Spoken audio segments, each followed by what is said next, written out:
Lecture है ये है वर्ब का लेक्चर नंबर 3। सो आज से पहले 2 लेक्चर्स हम इसके ऊपर कर चुके हैं, आज करेंगे टाइप्स ऑफ वर्ब पर थर्ड लेक्चर के अंदर मैं आपको टाइप्स ऑफ वर्ब के बारे में ही बताऊंगी, लेकिन जैसा कि आप जानते हैं कि हम प्राइमरी वर्ब्स के बारे में पढ़ चुके हैं, फाइनाइट नॉन फाइनाइट वर्ब्स के बारे में पढ़ चुके हैं, ऑक्सिलरी वर्ब्स के बारे में पढ़ चुके हैं, ट्रांजिटिव इंट्रांजिटिव वर्ब्स के बारे में पढ़ चुके हैं।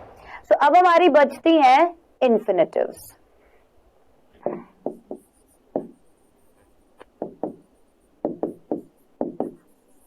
इनके बारे में मैं आज आपको डिटेल में बताऊंगी, ठीक है। इनके बारे में आज हम डिटेल में पढ़ेंगे। सो वर्ब क्या होती है, जैसा कि मैंने आपको पिछली क्लास में भी बताया, पिछली क्लास में भी बताया कि ये किस तरीके का शब्द होता है जो कोई भी हमें एक्शन के बारे में बताएगा, इवेंट के बारे में बताएगा, स्टेट के बारे में बताएगा, और इसके बिना कोई भी सेंटेंस कंप्लीट नहीं हो सकता। ये हमने जाना था, ठीक है। हर एक सेंटेंस इसके साथ ही कंप्लीट होता है। अब इसमें से हम finite verb, principal verb, transitive, intransitive, auxiliary, non finite, ये सब पढ़ चुके हैं। अब आती है बारी इनफाइनाइट वर्ब्स की, जिसे हम इन्फिनेटिव भी बोलते हैं, ठीक है। आज की क्लास में इन्फिनेटिव वर्ब्स के बारे में हम डिटेल में पढ़ेंगे। आपने इन्फिनेटिव किसके पार्ट में पढ़ा? आपने इन्फिनेटिव फाइनाइट नॉन फाइनाइट के पार्ट्स में भी पढ़ा, ठीक है। 2 इन्फिनेटिव के बारे में जहां बात की थी, उसी को आज हम यहाँ पर डिटेल में पढ़ने वाले हैं, ठीक है। सबसे पहले एक डेफिनेशन सुनना बहुत ध्यान से, जो एक बार मैं अभी आपको ये थ्योरी पढ़ा रही हूं ना, ठीक है, ये जो डेफिनेशंस बताऊंगी या इंपॉर्टेंट पॉइंट्स बताऊंगी, इनको समझना, फिर मैं आपको एक एक एग्जांपल समझाऊंगी, ठीक है। सबसे पहले समझना कि क्या है, प्लीज समझना कि क्या बोल रही हूं। An infinitive is a verb that functions as a noun, adjective, adverb. Noun क्या हो गई? संज्ञा। एडजेक्टिव जो नाउन और प्रोनाउन की विशेषता बताए, विशेषण। एडवर्ब क्या हो गया? क्रिया विशेषण, मतलब क्रिया की विशेषता बताए। तो एक इन्फिनेटिव जो होता है वो कैसा वर्ब होता है? वो ऐसा वर्ब होता है जो कि एक नाउन, एडजेक्टिव और एडवर्ब की तरह काम आता है टू एक्सप्रेस एन ओपिनियन। कोई ओपिनियन बताने के लिए, पर्पस बताने के लिए ऑब्जेक्ट का, या पर्पस बताने के लिए एक्शन का, ठीक है। कि एक्शन का पर्पस क्या है, एक्शन का पर्पस क्या है, ऑब्जेक्ट का पर्पस क्या है, और answer the questions who, what, why, या फिर हु, व्हाट और व्हाई जैसे सवालों का जवाब देगा। जैसे मैं बोलूं, आई लव टू डांस, मुझे क्या पसंद है? मुझे नाचना पसंद है। व्हाट आई लव, अब इस व्हाट का क्वेश्चन का जवाब क्या है? क्या पसंद है मुझे? To dance. इसका आंसर क्या होगा? To dance. क्या पसंद है मुझे? भाई नाचना पसंद है ना। तो समझ जाओ कि आई लव टू डांस में यहां पर टू डांस जो आ रहा है वो एक टू इन्फिनेटिव है, क्योंकि यहां पर ये क्या कर रहा है, ये हमें सवाल व्हाट जो है उसका जवाब दे रहा है कि भाई what I love to dance. So 3 चीजें मैंने बताई। एक इन्फिनेटिव जो होगा ये एक वर्ब होता है जो काम करता है, होता वर्ब ही है, लेकिन इसका फंक्शन क्या होता है? एक नाउन, एडजेक्टिव या एडवर्ब। नाउन, एडजेक्टिव या एडवर्ब के तौर पर ये काम आएगा क्या? एक्सप्रेस करने के, कोई भी ओपिनियन, कोई भी पर्पस ऑब्जेक्ट का या एक्शन का, या फिर इन सवालों के जवाब, ठीक है। अब एक इन्फिनेटिव आमतौर पर 2 वर्ड से शुरू होता है, लिखा है ना 2 इन्फिनेटिव। जैसे मैंने आपको पहले भी बताया था, to read, to love, to sleep, to dance, ये मैंने आपको बताए थे कि भाई 2 से शुरू होता है।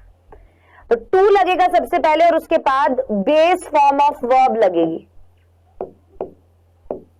बेस फॉर्म ऑफ वर्ब क्या होती है? जो रूट वर्ब होती है, सिंपल फॉर्म होती है जो वर्ब की, that you will find in the dictionary, जो आपको डिक्शनरी में मिल जाए। जैसे प्ले, मतलब कि हाँ वही, play, jump, swim, dance, love. तो जो बेस फॉर्म होती है ना वर्ब की, उसके साथ लगता है। आईएनजी नहीं लगता इसकी बेस फॉर्म के साथ। 2 लग गया तो आईएनजी मत लगा देना कि to loving, to reading, to enjoying, no, गलत हो जाएगा। तो इन्फिनेटिव्स के बारे में मैंने आपको सबसे पहली बात क्या बताई?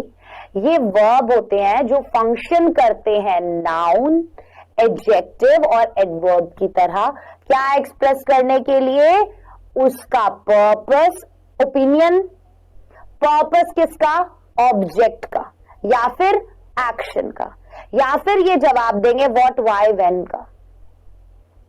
दूसरी चीज बताइए बनते कैसे हैं, टू लगाना है और उसके साथ बेस फॉर्म ऑफ वर्ब लगानी है, ऐसे ये इंफिनिटिव्स बन जाते हैं। ठीक है, ये बात समझ में आ गई। अब कुछ एग्जाम्पल्स लिखे हुए हैं, जैसे हमने to read, to run, to jump, to sing, to laugh, to cry, to eat and to go. ये कुछ एग्जाम्पल्स हैं टू इंफिनिटिव्स के। अब एक बात का ध्यान रखना, हालांकि इंफिनिटिव्स जो होते हैं वो वर्ब्स होते हैं, ऑल्दो इंफिनिटिव्स आर वर्ब्स, हालांकि इंफिनिटिव्स जो होते हैं वो वर्ब होती है ना, क्या होती है, वर्ब होती है। They do not function as verbs, लेकिन वो काम वर्ब्स की तरह नहीं करती। क्या वो काम किसकी तरह करेगी, नाउन, एडजेक्टिव, एडवर्ब की तरह। समझ में आई मेरी बात? Instead they are used as noun, adjectives and adverbs. So infinitives को हम ज्यादातर नाउन के तौर पर, एडजेक्टिव या एडवर्ब्स के तौर पर सेंटेंसेस में लेंगे। ये नाउन का काम ना करके इनका फंक्शन निभाएंगे। अब बारी है जानने की कि इन्फिनिटिव्स नाउन की तरह कहां काम आते हैं। एग्जाम्पल से ही तो समझेंगे, है ना, समझो। याद रखना that a noun is a person, place और थिंग। सबसे पहले ये तो पता होना चाहिए ना कि नाउन क्या होता है। तो नाउन हमें पता चला कि एक पर्सन, प्लेस और थिंग को हम नाउन बोलते हैं। When an infinitive is used as the subject, जब भी किसी इंफिनिटिव को हम सब्जेक्ट के तौर पर यूज करें या फिर डायरेक्ट ऑब्जेक्ट के तौर पर यूज करें। हमने क्या बताया था, डायरेक्ट ऑब्जेक्ट और इनडायरेक्ट ऑब्जेक्ट। ऑब्जेक्ट दो तरीके के होते हैं। ऑब्जेक्ट कितने तरीके के होते हैं, दो तरीके के होते हैं, एक डायरेक्ट ऑब्जेक्ट और एक इनडायरेक्ट ऑब्जेक्ट। अगर जो नाउन है वो क्या है, एक पर्सन, प्लेस और थिंग है। नाउन तो यही होता है, या तो एक पर्सन, एक प्लेस और एक थिंग होती है। तो सबसे पहले मैंने आपको क्या बताया कि आपको याद रखना है कि हम इन्फिनिटिव्स के बारे में जान रहे हैं ना, और इन्फिनिटिव्स नाउन के तौर पर हम जान रहे हैं। सो नाउन हमें पता है, पर्सन, प्लेस और थिंग को हम नाउन बोलते हैं। किसी भी व्यक्ति, वस्तु, स्थान आदि के नाम को संज्ञा बोला जाता है। जब एक इन्फिनिटिव जो है उसका यूज किया जाए सब्जेक्ट के तौर पर या फिर डायरेक्ट ऑब्जेक्ट के तौर पर। अब मैंने आपको बताया था ऑब्जेक्ट भी दो तरीके के होंगे, एक होगा डायरेक्ट, एक होगा इनडायरेक्ट। नहीं बताया तो अभी बता देते हूं। इनडायरेक्ट ऑब्जेक्ट और डायरेक्ट ऑब्जेक्ट दो तरीके के होते हैं। इनडायरेक्ट ऑब्जेक्ट जनरली कोई भी पर्सन होगा किसी भी सेंटेंस में,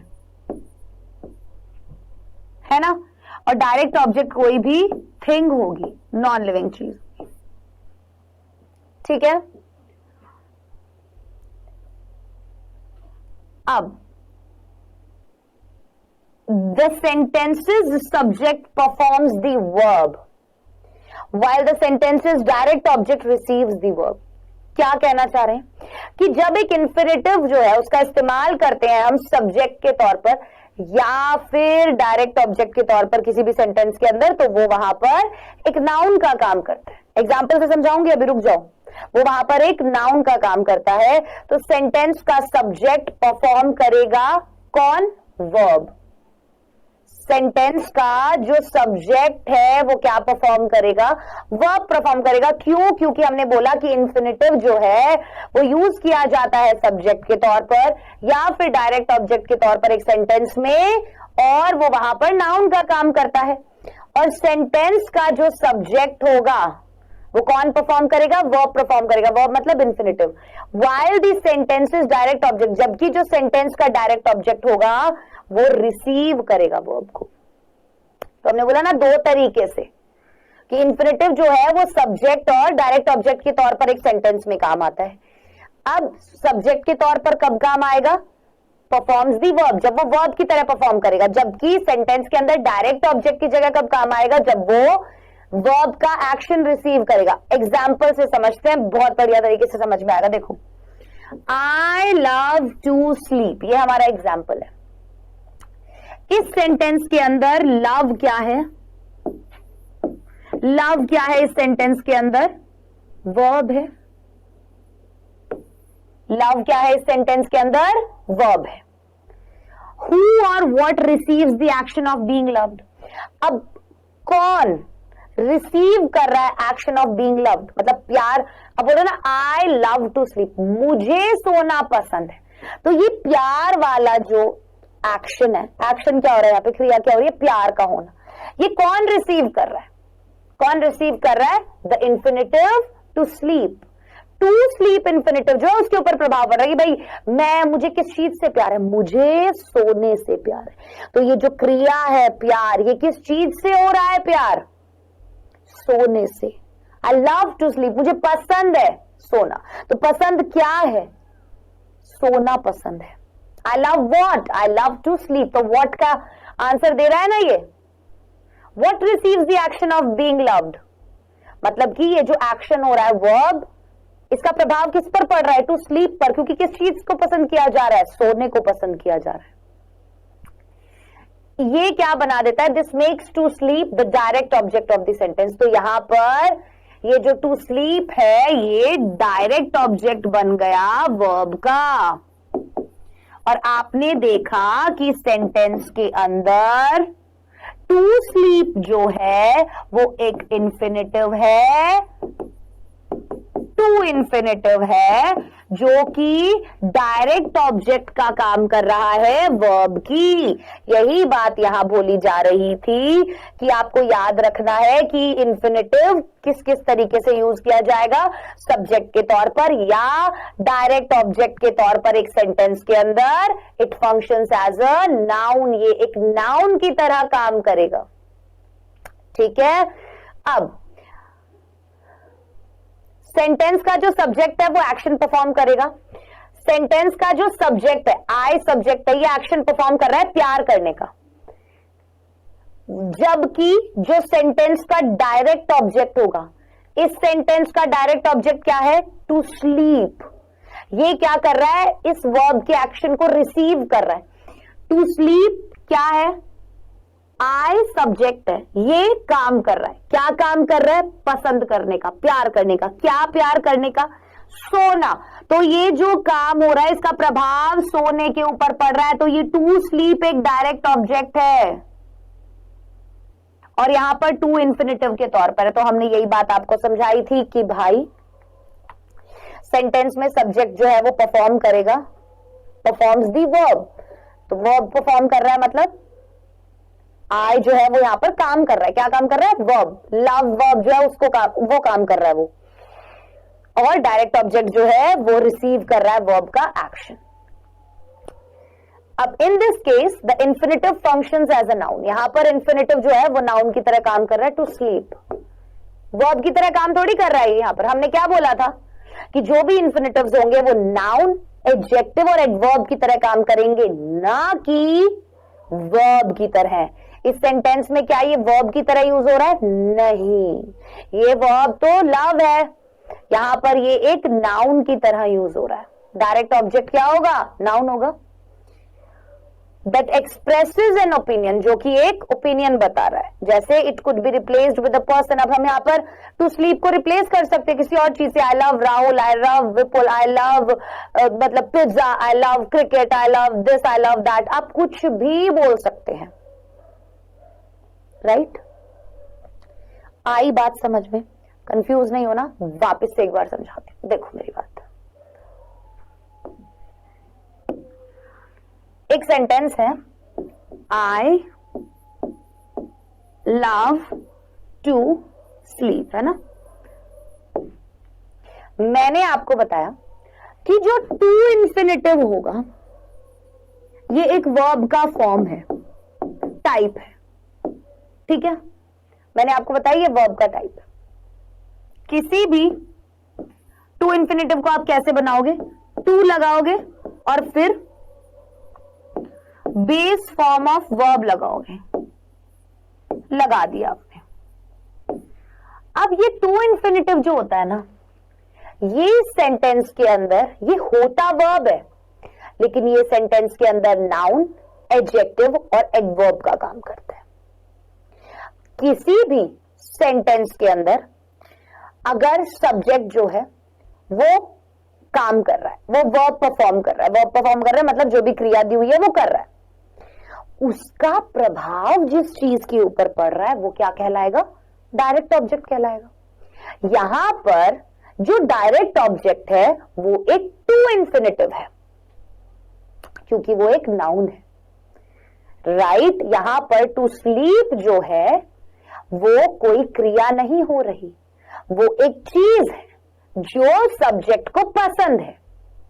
हां, आप इसे छू नहीं सकते, देख नहीं सकते, तो ये नाउन का ही एक फॉर्म है, और इस क्रिया का प्रभाव इसके ऊपर ही पड़ रहा है, ऑब्जेक्ट के ऊपर पड़ रहा है। इसीलिए सबसे पहली चीज ये डायरेक्ट ऑब्जेक्ट है, सीधा प्रभाव इसके ऊपर पड़ रहा है, ये नॉन लिविंग थिंग है, राइट। तो समझ में आई बात? यहां पर टू स्लीप एक टू इंफिनिटिव है जो इस सेंटेंस में एक नाउन की तरह काम कर रहा है। एडजेक्टिव की तरह काम क्यों नहीं कर रहा? क्योंकि ये यहां पर नाउन को क्वालिफाई नहीं कर रहा, नाउन की विशेषता नहीं बता रहा, इसलिए।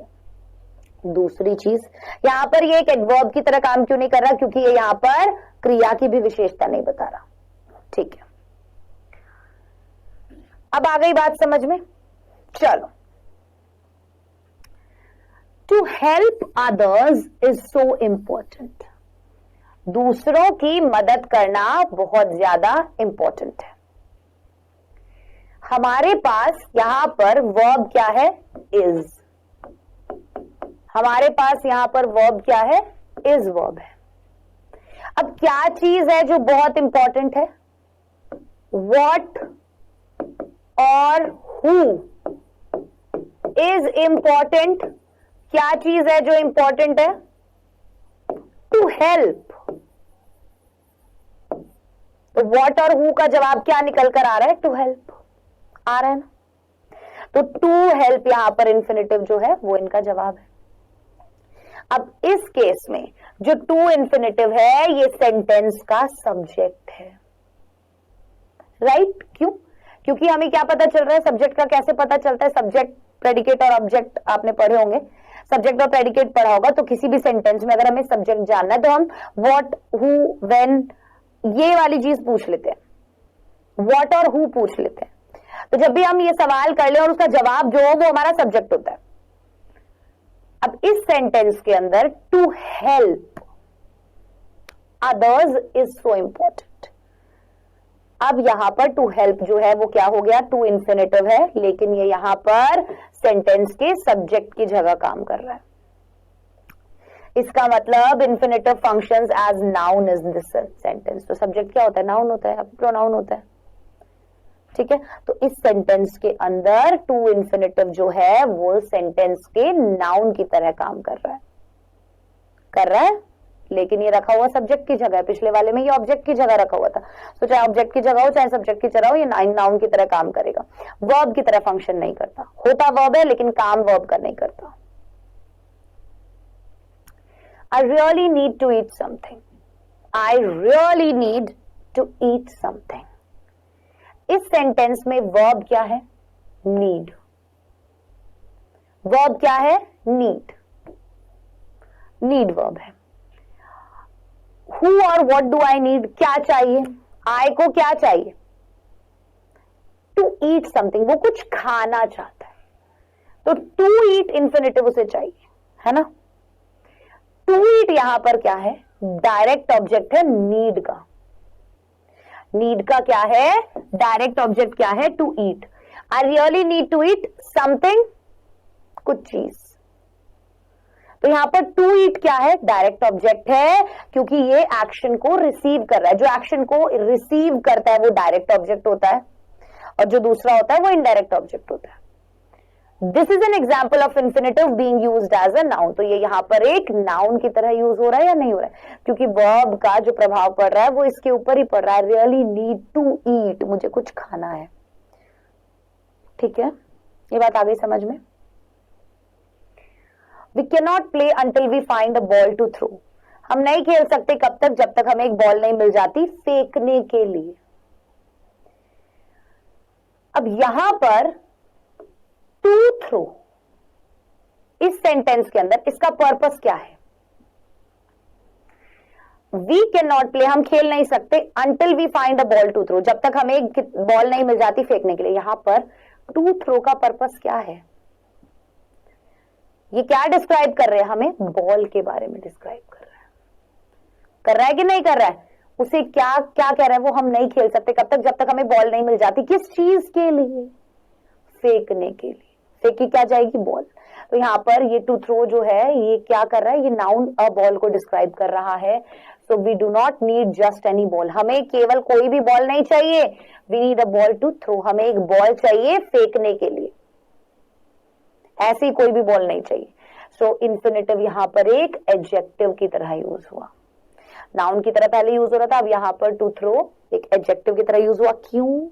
क्योंकि ये नाउन अ बॉल को, नाउन जो है अ बॉल उसको क्वालिफाई कर रहा है, विशेषता बता रहा है कि हमें ऐसी कोई बॉल नहीं चाहिए, हमें बॉल चाहिए फेंकने के लिए। तो ये एक एडजेक्टिव की काम कर रहा है यहां पर, ठीक है। Brenda left the camping trip early to recover from poison ivy. Brenda जो है वो कैंपिंग छोड़ के चली गई, कैंपिंग ट्रिप जो थी वो छोड़ के चली गई जल्दी, to recover from the poison ivy, poison ivy से रिकवर करने के लिए, ठीक होने के लिए। अब इस वाले एग्जाम्पल में टू रिकवर क्या है?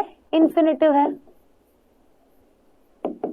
टू रिकवर क्या है? यहां पर इन्फिनेटिव है या नहीं? यहां पर टू रिकवर का पर्पस क्या है? क्या पर्पस है? ये हमें इंफॉर्मेशन देता है किसके बारे में? कि ब्रेंडा क्यों चली गई। Brenda left the campaigning trip early, वो क्यों चली गई भाई जल्दी? क्योंकि उसे रिकवर करना था, क्योंकि उसे रिकवर करना था। तो यहां पर इस लेफ्ट का कारण बताया गया है, ये जाने का कारण बताया गया है कि क्यों गई, वो रिकवर करने के लिए गई। इसीलिए यहां पर टू रिकवर जो है वो एक एडवर्ब की तरह काम कर रहा है, क्योंकि इस क्रिया की विशेषता बता रहा है, राइट? चलिए, अब एक इन्फिनेटिव एडजेक्टिव की तरह कब काम आता है? एक इन्फिनेटिव एडजेक्टिव की तरह कब यूज आएगा?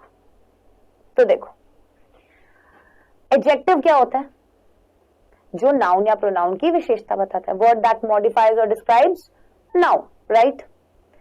So infinitive functions as adjectives when they modify or describe noun in a sentence. तो infinitive जो है वो काम करेगा adjective का जब वो किसी noun को या pronoun को किसी भी sentence के अंदर क्या करेगा? क्वालिफाई करेगा, उसके बारे में और हमें बात बताएगा, ठीक है? उसके बारे में एक्स्ट्रा इंफॉर्मेशन हमें देगा।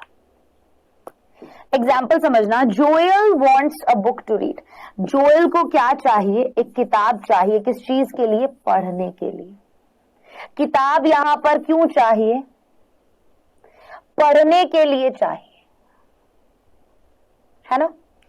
इस सेंटेंस के अंदर वर्ब क्या है? वॉन्ट्स, और सब्जेक्ट क्या है? Book. Subject is the noun book. Joel wants a book, Joel को क्या चाहिए? एक किताब चाहिए टू रीड। सो यहां पर in this sentence the verb is wants and the subject is the noun book. Subject क्या है? हमारा नाउन बुक है। हमने ये देखा कि टू रीड जो है यहां पर इंफिनिटिव है। अब पर्पस क्या है टू रीड का? ये जो टू रीड यहां लिखा हुआ है इसका पर्पस क्या है? जल्दी बताओ। ये हमें डिस्क्राइब करता है किताब के बारे में कि भाई उसे किताब चाहिए। क्यों चाहिए? वो ऐसे ही किसी किताब को नहीं ढूंढ रहा, उसे एक ऐसी किताब चाहिए जिसे वो पढ़ सके, right? So he is looking for a book to read. तो यहां पर इंफिनिटिव फंक्शन कर रहा है कि एडजेक्टिव के तौर पर, क्योंकि ये यहां पर नाउन बुक जो है उसको क्वालिफाई कर रहा है। जो बुक नाउन है यहां पर उसको क्वालिफाई कर रहा है, इसीलिए, राइट? क्लियर है? चलिए, अब इन्फिनेटिव्स एडवर्ब के तौर पर कैसे काम आते हैं एग्जाम्पल्स के तौर पर समझने की कोशिश करेंगे। एडवर्ब्स आपको पता है क्या होते हैं? जो कि एडजेक्टिव्स को, वर्ब्स को और दूसरे एडवर्ब्स को क्वालिफाई करें। एडवर्ब्स जो है वो केवल वर्ब को क्वालिफाई नहीं करते, वो एडजेक्टिव्स को भी क्वालिफाई करते हैं और वो एडवर्ब्स को भी क्वालिफाई करते हैं। मतलब वो हमें विशेषण की भी विशेषता बताते हैं, वो हमें क्रिया की भी विशेषता बताते हैं और वो हमें क्रिया विशेषण की भी विशेषता बताते हैं। They provide additional information about what where. अभी जब मैं आपको वर्ब के बाद एडवर्ब पढ़ाऊंगी ना, तब आपको ये बात समझ में आएगी। दे प्रोवाइड एडिशनल इंफॉर्मेशन, ये क्या करेंगे, हमें और भी ज्यादा इंफॉर्मेशन देंगे, बताते हैं what where how and to what extent और डिग्री, भाई किस हद तक कोई भी चीज हुई, क्या हुई, कब हुई, कैसे हुई, किस हद तक हुई, है ना, क्रिया के बारे में बता रहे। कभी कभी वाई सवाल का भी जवाब दे देते हैं, ठीक है। इंफिनिटिव्स एडवर्ब्स की तरह काम करते हैं जब ये हमें और ज्यादा इंफॉर्मेशन दे एडजेक्टिव्स, वर्ब्स या फिर दूसरे एडवर्ब्स के बारे में सेंटेंस में। समझना, देखो, the students were excited to go on a field trip. अब यहां पर हमें पता चला टू गो जो है वो एक इंफिनिटिव है। हमें पता है कि वर्ब के तौर पर कब काम कर रहा है, जब ये हमें वर्ब की, एडजेक्टिव की और एडवर्ब की विशेषता बता रहा है, इन तीनों की विशेषता। यहां पर टू गो हमें किस चीज की विशेषता बता रहा है? क्या ये हमें यहां पर एक्साइटेड के बारे में नहीं बता रहा कि लोग एक्साइटेड है? लोग क्या है? एक्साइटेड है। किस चीज को लेकर? जाने को लेकर। किस चीज को लेकर एक्साइटेड है? जाने को लेकर एक्साइटेड है। इस सेंटेंस के अंदर इंफिनिटिव क्या है? टू गो है। पर्पस क्या है टू गो का इस सेंटेंस के अंदर? कि भाई ये जो टू गो इंफॉर्मेशन, ये जो टू गो है यहां पर, ये हमें और इंफॉर्मेशन देता है किस एडजेक्टिव की? एक्साइटेड की। एक्साइटेड क्या है यहां पर? एडजेक्टिव है। द स्टूडेंट्स वर एक्साइटेड, तो यहां पर स्टूडेंट्स के बारे में विशेषता क्या बताई जा रही है कि वो क्या है? एक्साइटेड है। एक्साइटेड क्या है? एडजेक्टिव है। और इस एडजेक्टिव के बारे में और इंफॉर्मेशन दे रहे हैं कि एक्साइटेड क्यों है, जाने को लेकर एक्साइटेड है। तो टू गो यहां पर क्या काम कर रहा है? एक एडवर्ब का काम कर रहा है, क्योंकि ये एक्साइटेड एडजेक्टिव को क्वालिफाई कर रहा है। एक्साइटेड के बारे में ज्यादा बता रहा है कि भाई एक्साइटेड है किस चीज को लेकर? जाने को लेकर। सो एक्साइटेड तो स्टूडेंट्स के बारे में ज्यादा बता रहा है, तो ये एडजेक्टिव हो गया, ये नाउन रह गया। लेकिन एक्साइटेड के बारे में हमें और कौन बता रहा है? टू गो इंफिनिटिव बता रहा है। तो ये यहां पर एक एडवर्ब का काम कर रहा है, ठीक है। ये यहां पर एक एडवर्ब का काम कर रहा है। Mom is going to the store to buy dinner. मम्मा क्या कर रही है? जा रही है। कहां? स्टोर। क्या करने? डिनर लेने। अब हमें पता चला टू बाय जो है वो यहां पर क्या है? एक इंफिनिटिव है। वो यहां पर क्या है? एक इंफिनिटिव है। अब समझना, मॉम जो है वो क्या कर रही है? जा रही है। कहां जा रही है? स्टोर जा रही है। टू दी स्टोर यहां पर क्या है? टू दी स्टोर यहां पर क्या है कि मॉम इज गोइंग, मॉम जा रही है। कहां जा रही है? स्टोर पर जा रही है। तो यहां पर वर्ब गोइंग जो है ये हमें क्या बता रहा है कि why mom is going to the store, कि भाई मम्मी आखिरकार क्यों जा रही है? वो डिनर लेने के लिए जा रही है। तो समझना, इंफिनिटिव टू बाय जो है वो हमें और इंफॉर्मेशन देता है किसके बारे में? गोइंग वर्ब के बारे में। टू बाय जो है हमें यहां पर इस वर्ब के बारे में इंफॉर्मेशन दे रहा है ना, कि मम्मी जो है वो जा रही है। किस काम के लिए जा रही है? खरीदने जा रही है। तो यहां पर टू बाय क्या है? इस वर्ब को क्वालिफाई कर रहा है। तो ये जब वर्ब को क्वालिफाई करेगा तो ये भी एक एडवर्ब कहलाएगा। तो यहां पर टू बाय जो है वो एक एडजेक्टिव की तरह काम कर रहा है, ठीक है। अब एक तो हमने देखे टू इंफिनिटिव्स। टू इंफिनिटिव्स, ये कुछ एग्जाम्पल्स जो मैंने आपको नीचे दिखे हुए हैं almost always infinitives begin with two, ज्यादातर हमेशा इन्फिनेटिव्स जो है वो टू के साथ आपको मिलेंगे, but infinitives lose the two when they follow these verbs. लेकिन इन्फिनेटिव्स जो होते हैं, जो भी वर्ब्स होते हैं इन्फिनेटिव्स, उनके साथ टू नहीं लगता जब भी ये वाली वर्ब आ जाए, जैसे feel, hear, help, let, make, see, watch. अगर ये वाली वर्ब्स आ जाती है तो ये टू नहीं लगाती हैं अपने साथ, ठीक है, क्योंकि इन वर्ब्स के बाद एक डायरेक्ट ऑब्जेक्ट लगता है और उसके बाद इन्फिनेटिव जो है वो अपने साथ अपना टू जो है वो खो देती है। एग्जाम्पल से समझाऊंगी कि these verbs are followed by a direct object. इन वर्ब्स के बाद क्या लगेगा? डायरेक्ट ऑब्जेक्ट लगेगा। अगर इन वर्ब्स के बाद डायरेक्ट ऑब्जेक्ट आ रहा हो तो इन्फिनेटिव जो है वो अपना टू लूज कर देता है, हटा देता है। कैसे? When I heard the alarm clock ring, I knew it was time to get up. When I heard, जब मैंने सुना the alarm clock ring, क्या? अलार्म क्लॉक को बजते हुए।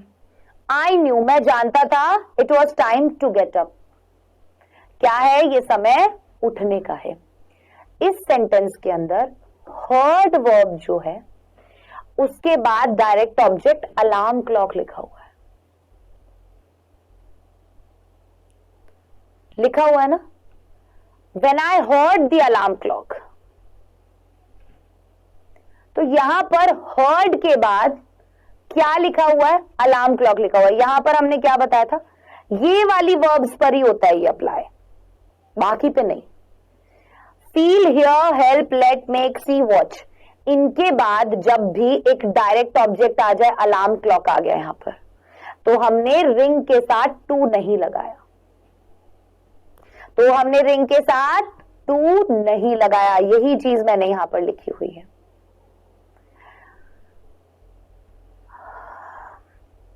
अब यहां तक तो हमने अच्छे से पढ़ लिया।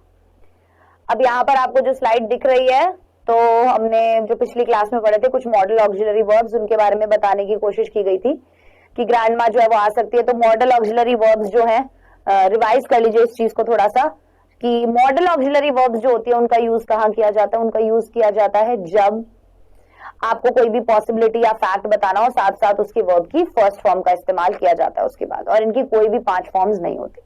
तो ये बहुत सारी चीजें थी, ठीक है, जो हमने पढ़ी वर्ब के बारे में। अब बारी है क्विज की। क्विज का पहला क्वेश्चन आपके सामने ये रहा, he came to the city to look for work, point out the infinitive. यहां पर आपको इन्फिनेटिव बताना है, to the city, to the, to look या फिर केम, क्या है इन्फिनेटिव यहां पर? Next question, there is a lot of work to do, point out the infinitive. Infinitive बताओ, to do, of work, there या फिर लॉट। चलिए, सो फर्स्ट क्वेश्चन का जवाब क्या होगा? To look, option number 3। Next क्या होगा? To do, right. चलिए, सो अभी हमने